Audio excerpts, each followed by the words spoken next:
Assalamualaikum warahmatullahi wabarakatuh. Waalaikumsalam warahmatullahi wabarakatuh. Selamat malam, salam sejahtera untuk kita semua. Yang saya hormati dan muliakan Bapak Erlangga Hartarto, Ketua Umum Partai Golkar, beserta jajaran pejabat teras pimpinan Partai Golkar. Terima kasih telah berkunjung ke kediaman Bapak Susilo Bambang Yudhoyono di Cikeas ini. Saya beserta para sahabat dari Partai Demokrat senang sekali karena masih dalam suasana Idul Fitri, kita bisa menyambung silaturahim halal bihalal dan tentunya mendiskusikan tentang berbagai hal, berbagai isu di negeri ini. Teman-teman wartawan yang saya muliakan, saya ingin menyampaikan bahwa tadi di perpustakaan Cikeas kami berdiskusi dan tentunya ini menunjukkan sebuah inisiatif yang baik antara dua partai yang memiliki kedaulatan dan independensi.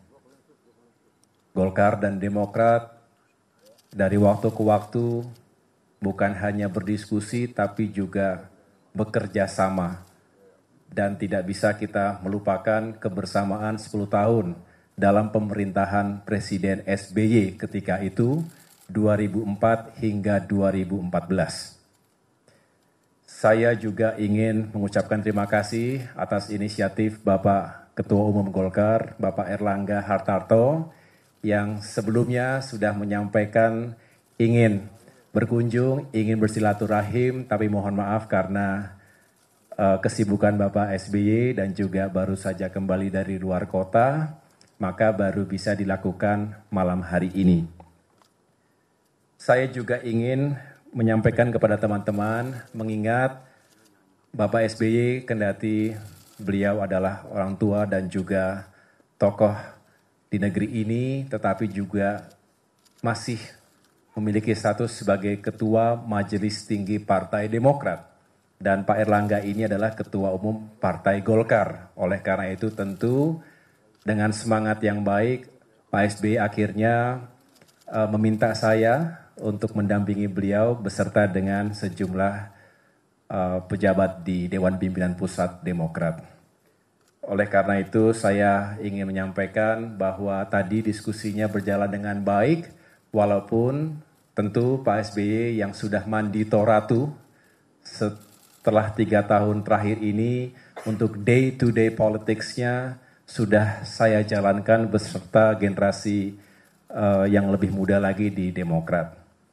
Karena beliau tentunya saat ini sangat menikmati aktivitasnya sebagai pelukis. Jadi tadi Pak Erlangga, Pak Ludwig, dan Pak Dito dan teman-teman lain bisa melihat juga lukisan-lukisan Pak SBY yang juga bisa dinikmati nanti di museum yang sedang dibangun di Pacitan. Tapi juga aktif sebagai pembina klub bola Lavani, alhamdulillah menjadi juara kembali Proliga 2 tahun berturut-turut, back to back 2022 dan 2023 tahun ini. Sehingga tadi beliau lebih pada gagasan-gagasan besar karena bagaimanapun beliau terus terpanggil dan ingin terus menghadirkan pemikiran-pemikiran termasuk solusi-solusi yang baik untuk negeri kita. Tadi cukup banyak hal yang kita bicarakan, Pak Erlangga nanti bisa menambahkan tentunya berbagai isu dari bagaimana kita ingin menghadirkan perubahan yang lebih baik untuk negeri kita dari berbagai aspek, tentunya ekonomi, kesejahteraan, keadilan, hukum, dan juga demokrasi. Nah, disinilah tadi kami cukup panjang berbicara bagaimana demokrasi di Indonesia akhir-akhir ini mengalami kemunduran dan juga menghadapi tantangan-tantangan yang serius. Sistem politik yang kemudian dicoba diutak-atik untuk mengubah sesuatu yang sebetulnya tidak perlu diubah. Contoh, bagaimana sistem pemilu yang sampai saat ini juga masih menyisakan tanda tanya besar. Saya ingat sekali Pak Erlangga ketika itu berinisiatif bersama dengan para pimpinan partai politik lainnya, kita berkumpul di Dharma Wangsa ketika itu, dan sampai dengan hari ini isu itu belum jelas seperti apa endingnya. Sistem proporsional terbuka atau tertutup. Kita tidak ingin demokrasi kita mundur jauh ke belakang karena perubahan sistem yang sangat fundamental ketika tahapan-tahapan pemilu sudah dijalankan. Ini sebetulnya keluar dari akal sehat kita. Dan marilah kita masih terus berusaha untuk mengawal agar jangan sampai terjadi perubahan yang tidak kita harapkan bersama ketika hak rakyat dirampas dari sistem demokrasi kita. Kemudian tentunya tadi dibicarakan juga hal-hal lain, real politics. Ini juga seru. Tentunya tadi kita berdiskusi tidak mungkin semuanya kita sampaikan di sini, tetapi tentu kita menyikapi konstelasi politik terkini. 1 minggu, 2 minggu terakhir ini luar biasa kita ikuti di media massa. Masih suasana lebaran tapi begitu dinamis dan rasanya patut bagi dua partai ini, Golkar dan Demokrat, untuk duduk bersama dan juga membicarakan berbagai kemungkinan yang bisa kita hadapi ke depan. Tentu semangatnya adalah bagaimana Indonesia ini makin maju dan makin sejahtera, demokrasinya juga makin berkeadaban. Dan kita berharap tidak ada hak warga negara yang dikebiri, baik itu hak untuk memilih maupun hak untuk dipilih dalam kontestasi pemilihan presiden maupun pemilihan anggota legislatif 2024 mendatang. Jadi tadi kita berbicara tentang itu semua, termasuk bagaimana kita berharap bukan berupaya untuk hanya bagi-bagi kekuasaan. Demokrat juga selalu menyampaikan hal itu, bahwa pada hakikatnya kita tidak hanya ingin mengikuti sekedar, saya ulangi, tidak hanya sekedar ingin mengikuti pemilu setiap 5 tahunan, tetapi ada panggilan moral untuk melakukan perubahan dan perbaikan terhadap aspek-aspek kehidupan bermasyarakat, berbangsa, dan negara tadi. Dengan demikian tentunya saya dengan sukacita, seperti Pak Erlangga juga dalam berbagai kesempatan saya ikuti, juga membuka diri untuk bergabungnya antar kekuatan politik, bergabungnya partai-partai politik. Kami juga yang saat ini terus membangun kebersamaan dengan koalisi perubahan juga tentu membuka diri. Karena ini negara besar, tidak mungkin 1-2 elemen saja yang berbuat dan berperan. Kita, Golkar dan Demokrat, ingin berperan lebih besar lagi, lebih baik lagi untuk negeri kita. Saya pikir itu yang dapat saya sampaikan. Sekali lagi terima kasih kepada Bapak Erlangga dan teman-teman dari Partai Golkar atas kehadirannya di sini. Selebihnya saya memberikan kesempatan kepada Bapak Ketua Umum Partai Golkar untuk menyampaikan hal-hal yang tadi kita bicarakan. Terima kasih. Terima kasih Pak Ketua Umum Partai Demokrat, Pak AHY. Assalamualaikum warahmatullahi wabarakatuh.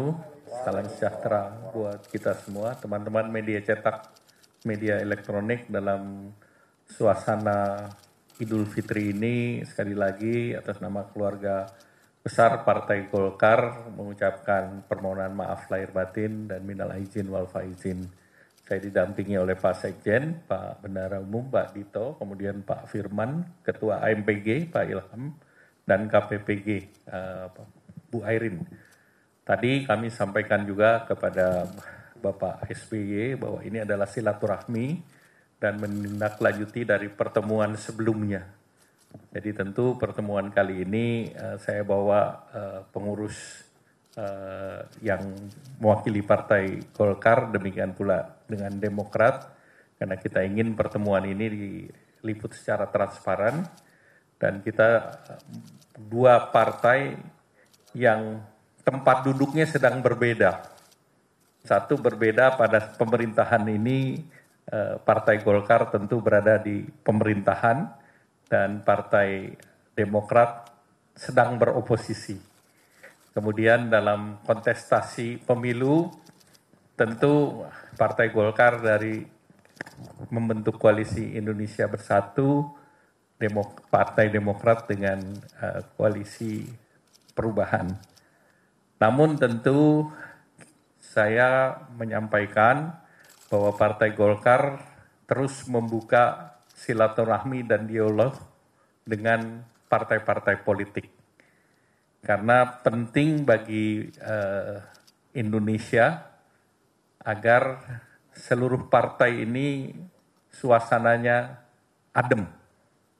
Dan kita memasuki pesta politik tidak dengan tegang, tapi pesta politik dengan kebahagiaan.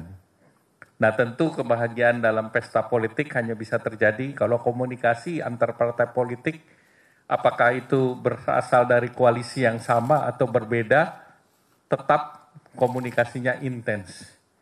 Itulah yang ingin kita bangun, karena Indonesia ini adalah negara besar, dan tidak mungkin satu partai politik bisa menyelesaikan semua persoalan di negeri ini. Kita harus bersama-sama.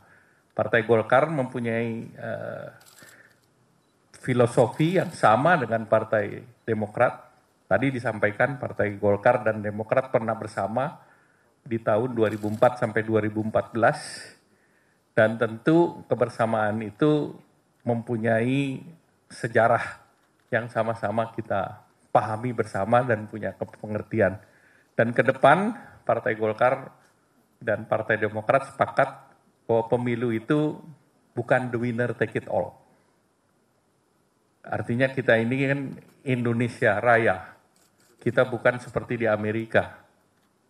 Demokrasi yang kebarat-baratan itu demokrasi yang the winner take it all. Sedangkan kita demokrasi Pancasila, jadi siapapun yang menang, mari kita bersama-sama membangun negeri. Sama seperti tadi pertandingan olahraga voli misalnya, begitu sudah ada yang juara, pembentukan tim nasional kan bukan dari juara itu sendiri, harus dibentuk sebuah tim. Nah kebetulan saya juga cabur olahraga wushu, jadi kita tahu apa yang namanya sportivitas, apa yang penting untuk menjadikan sebuah tim yang kuat, apalagi kita memasuki SEA Games, dan saya tahu bagaimana supaya Indonesia Raya dinyanyikan di dalam multi-event. Yang bisa menyanyikan Indonesia Raya hanya satu, presiden berkunjung ke negara lain, atau atlet mendapatkan emas di dalam multi-event. Nah, kita ingin politik nuansanya seperti itu.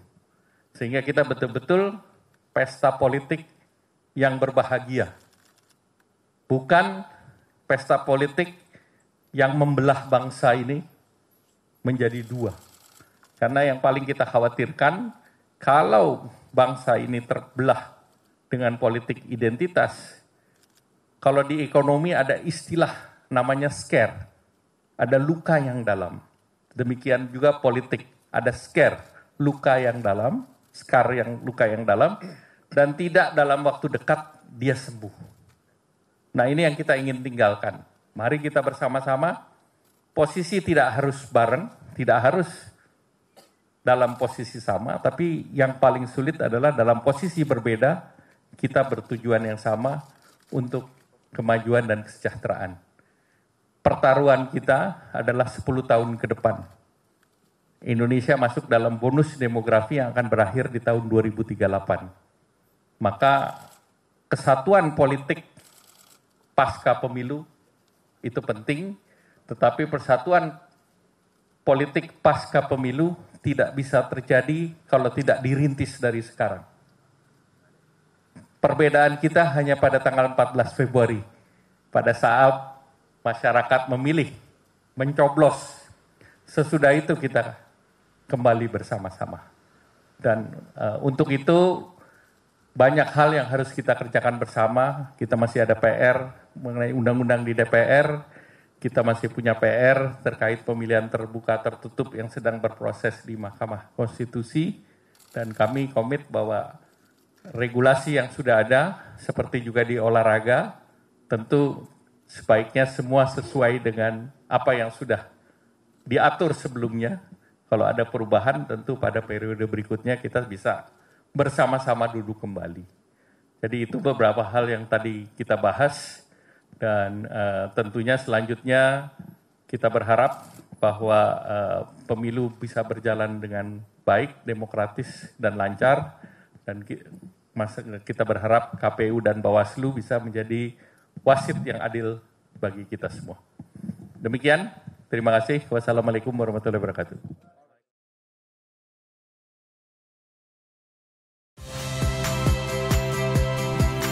Saya Tifa Solesa. Saksikan program-program Kompas TV melalui siaran digital, pay TV, dan media streaming lainnya. Kompas TV, independen, terpercaya.